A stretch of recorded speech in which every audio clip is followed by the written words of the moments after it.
Hi, everyone. Thanks so much for hanging out with us here on the Daily Racing Form YouTube. I'm Gino Buccola alongside Ashley Mailloux. Bobby, producing this show, helping us out and getting us ready for Belmont Stakes Racing Festival. We actually have a package that will give you past performances, clocker reports, and betting strategies for Saturday. But maybe you're playing more than Saturday. You can get that package that has everything, all 5 days of the Belmont Racing Festival, along with clocker reports, and then you can get the betting strategies and the player's guide for Saturday.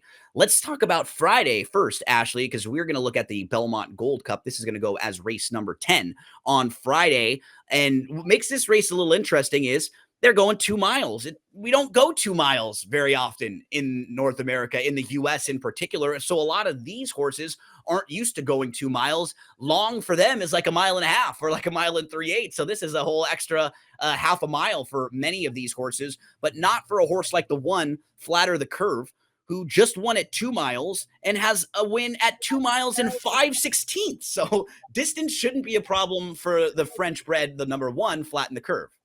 No, absolutely not. It should be very well within his wheelhouse. But it's interesting. You mentioned this race. The distance is key. I mean, when you think of races off the top of your head, the only one that I can think of automatically is the H. Allen Jerkins down at Gulfstream Park, right? Other than that, I guess a newer addition in more recent times has been the Nashville Derby, which I believe is 2 miles and a 16th or somewhere around there. And then Fair Hill obviously has a race here or there, but different ball game here at 2 miles. It's a pretty interesting group, I think, in terms of the card on the 6th of June.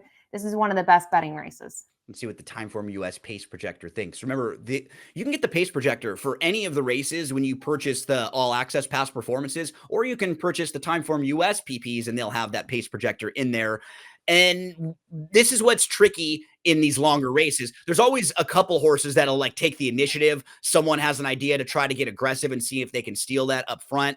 It wouldn't shock me to see any of a couple different horses showing speed in here. I mean, Lord Flintshire is one to the outside that's actually coming out of hurdle races. That wouldn't shock. But I mean, Tawny Port, limited liability is the one that I think is sort of like the best of the speed horses, Ashley, who's probably going to be sitting close.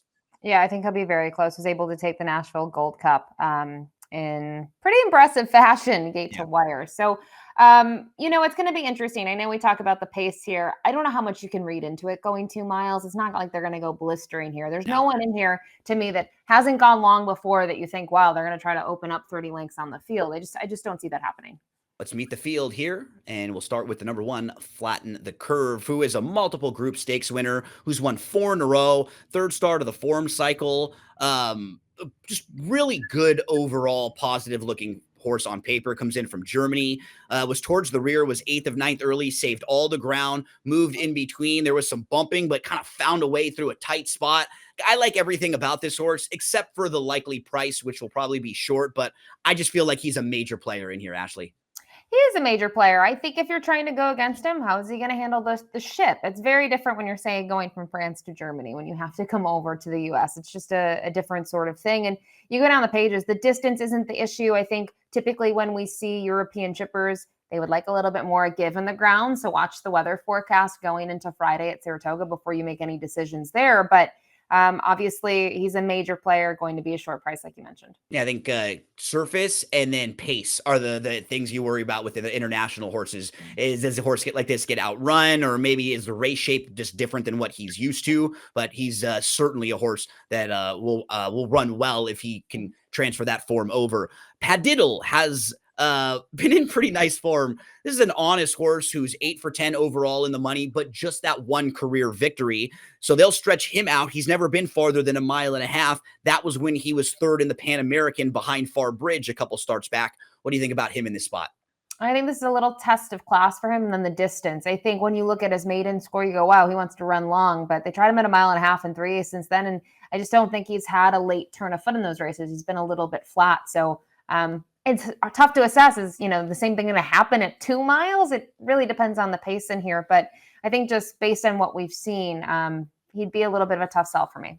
Limited liability was third in this race last year and was only defeated by a neck in there. Then he won the Nashville Gold Cup going over 2 miles at Kentucky Downs. His last 3 races, Ashley, they've been a little bit strange. He just hasn't settled very much in any of those races. Like, they've needed to make an early move with him and probably moved too early and gotten caught in all 3 of those races after striking the front and making that early move.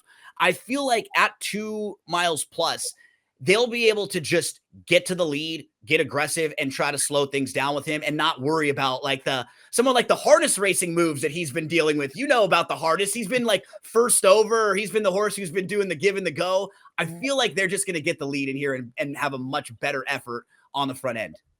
Yeah, and that's not what happened last year in this race. He actually sat, mid-pack in there and made a late run and came up a neck short. But I agree with you when you look at the race at Kentucky Downs. Different configuration, though. And when you go to the Elkhorn and looking at this performance, I mean, Utah Beach just gets him in the kind of the nick of time, right? Gets up and is able to win by a head. But I thought this was a game performance. I mean, Utah Beach is a horse that I think in these sort of marathon races is always a major player. So I don't want to take anything away from him. I actually thought he was still fighting to the wire, which is for me a positive sign. Yeah, I agree all about him. I think with just a different like type of ride or just putting him on the front end, that fight will continue to help. And I can't leave him out of any exotics. We move to La Mahana, group grade 3 winner, has won at 1 3/4 miles. She's been in 1 3/8. I'm just not quite sure if she's quite as good as some of the others. She's also a mare facing the boys. Do you think she can stack up with this group? I do. I'm going to use her at least somewhere on my tickets. Not the top spot, but not looking at the Shepherd's Bay, looking at the Orchid 2 back. She was rolling late in here, and this is at 1.5 miles. And I do think she has a pretty good late turn of foot. You look who ended up winning this one, Beach Bomb, who's been a little bit of a nuisance to her so far in her career. I really respect Beach Bomb in a lot of ways, but I think the way La Mahana is able to close in there, you mentioned can go long. I'm very curious to see her at 2 miles. I think for her, this might be an equalizer against the boys. Anglophile comes into this race off a runner-up effort. He was second in the Man of War. His last 2 races have been good in the Elkhorn and the Man of War. I know our colleague David Aragona has always been a fan of this horse too. And it's like, when you look at him, you know that there's something there. Like, he's got some ability, and maybe getting him to go a little bit longer can help him raise his ceiling and help him step up to his actual like A-game effort. What do you think about Anglophile in here? For me, I kind of agree with that assessment. Maybe this can help him out. I guess my concern is sometimes we see this in sprint to route races, right? Where you see a closing horse, oh, extra ground's going to help them. It doesn't necessarily do that. And to me, the bigger concern is factoring that in with the fact that he hasn't won since 2023. If I'm going to use him, to me, again, he's a minor player in here. You use him at the bottom of the exotics because I thought his Man of War and his Elkhorn performance, they were both really good. And I think in the Elkhorn, he was actually further back than he prefers. The Ginger Wizard is next up. Comes off a win on the synthetic at Turfway. For me, I need to kind of see him be competitive at this level. He was in the H. Allen Jerkins going 2 miles and wasn't beaten all that much. Finished 4th, beaten a couple lengths, but just on speed figures, it feels like he's going to need to get faster in here. He's going to need to get faster for sure, because I think the problem with him, he's such a deep closer in some of these races that he's just rolling late and just runs out of ground. And I don't think that's going to necessarily help him here at 2 miles. You mentioned he has the race at that distance. I thought it was a good effort, but a little afraid he will be way too far back. Curbstone is just 1 for the last 11, and he's 0 for 9 on the turf. Can you build a case for him? He's a tough sell for me. I mean, his win 3 back was a good win, but obviously different level of competition. Dirt going 1 1/8 miles. The turf course at Saratoga has not been good to him at this point. I think for me, the lucrative part is I really, respect Tom Morley and the work that he does, but Ben Curtis, love Ben Curtis on the turf, but that's not enough for me to use him here. Grand Sonata is a multiple graded stakes winner. He has won at 1.5 miles. On speed figures, he fits. He's just not been really a win machine as of late. My counter to that would be he had a brutal trip in his most recent race. He got shuffled back a bit inside. He was about 6 lengths off. And at one point, he just had absolutely nowhere to go. It was a brutal, brutal trip. So I kind of upgraded him off of that, and I use him as an under horse in here in the mix. What do you do with Grand Sonata?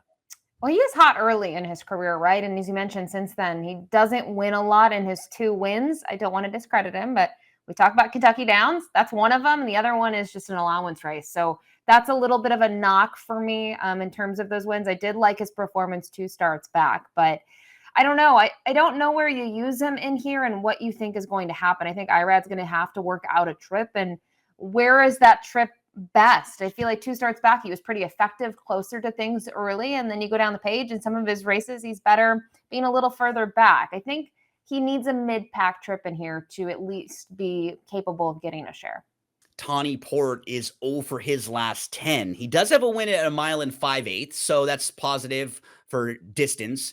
But I'm just not really sure off of a horse who hasn't been in the best of win form. Will he be flashing some early speed? Maybe that's how he can get a piece of this if he's involved early on. Maybe. I don't love his last 2 races at all.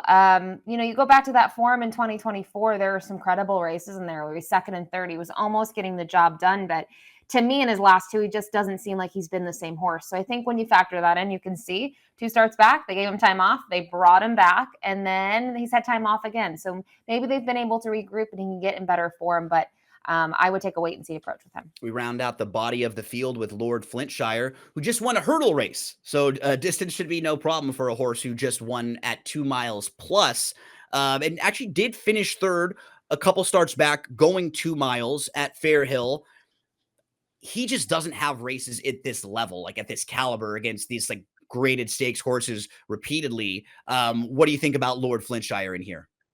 You know what? If someone's going to be able to take a horse from hurdles to do this, it's going to be Kerry Bryan. I mean, obviously learning from Jonathan Shepherd, he was able to master this and figuring out where to spot horses. Now, you go down the page, you mentioned the last one was at hurdles, was able to kind of graduate in the hurdles sort of division of things. But, the John Forbes was an okay performance. We can see who won that, the Gray Wizard, and then Curbstone was the runner up. But the figures on the flat, they would need to take a big step forward. We have a lot of horses consistently in the 90s, the upper 90s, and this horse just has an 83 at best.